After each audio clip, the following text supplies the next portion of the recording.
How do you powerfully impact a person who lives half a world away from you, seems to be in the clouds and the tiers of power and wealth, so way beyond your reach? There isn't any reason why any individual should feel powerless at all. It's not about your degrees, your wealth, your standing. It's not about the loudest voice or the most prominent voices. It's about you as an individual acting powerfully within yourself, in your home, in a room. Simply you. You can do your bit. And how do you do your bit? Well, here's a 101 basics of how you can begin.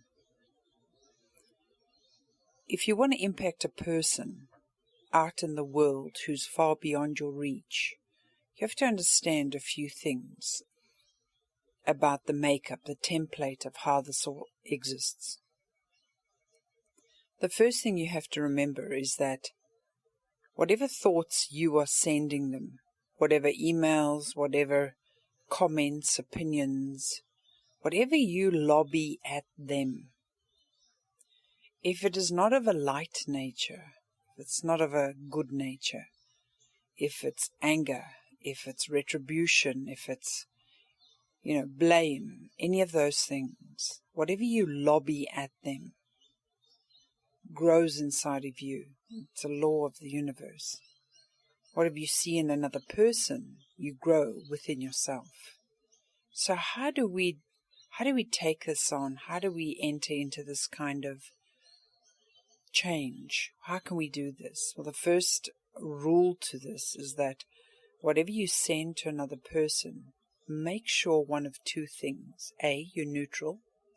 So you have no agendas. You need to be as clear as a blank piece of paper. The second thing you need to do is to send them light. And you can do this in the form of a ball. The package can be whatever it is your imagination allows. You're going to just send them light. And I know you're probably thinking to yourself, well, if I just send them light, doesn't that mean that nothing happens to them? They don't pay the price, they don't get into trouble, they get away with what they do, and all those 1,000 questions. No, this is the dynamics and the templates of how this works. Every time you send any person a thought, for instance, you're sending them a gift. And let's call it 1 unit of your own energy. Now, light cannot be depleted. It is eternal. It always sustains itself. So as long as you are offering light, you can't be depleted. The minute you start hurling insults and opinions and darkness at any single person on earth, no matter what they've done, you begin to, unit by unit, thought by thought, deplete yourself.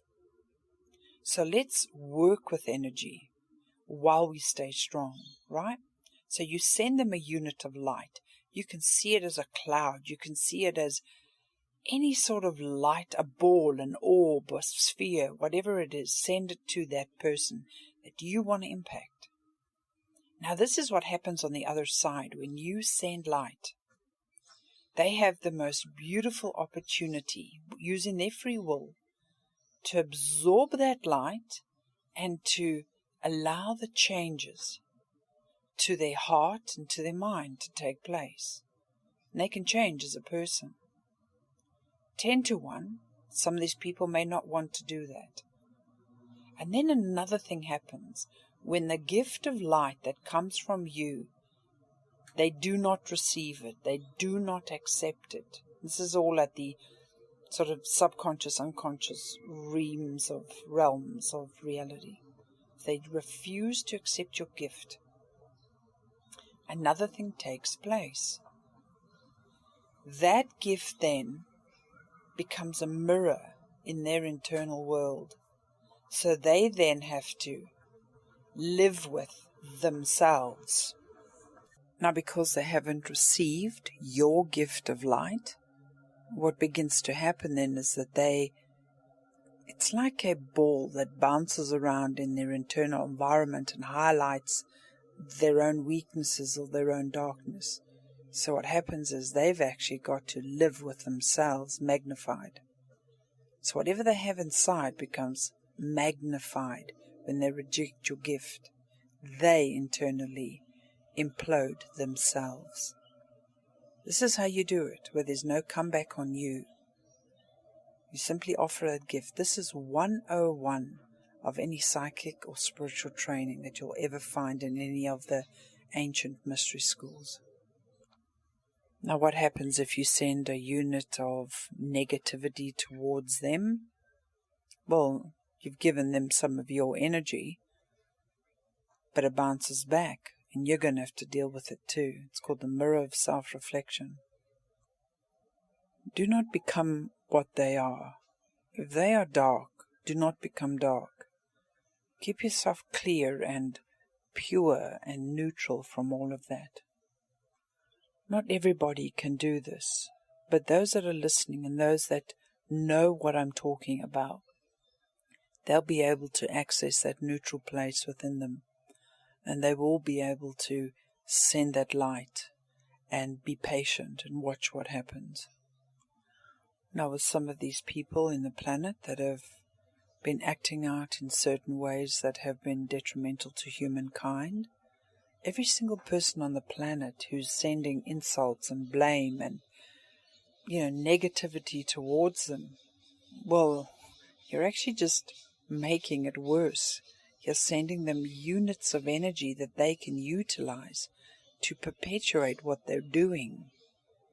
The idea is to send them the light so that the light shines upon them and shows the holes. You want the holes to appear, and only light can do that. Darkness feeds darkness. Negativity feeds negativity. So make sure you're in a very neutral place without any personal agendas when you attempt this and you become this. And of course, when two or more are gathered, when you do this, it becomes way more powerful if you do this as a group, as a synergy. You only have to do it for a few moments every day, and you'll start to impact from your home upon global events.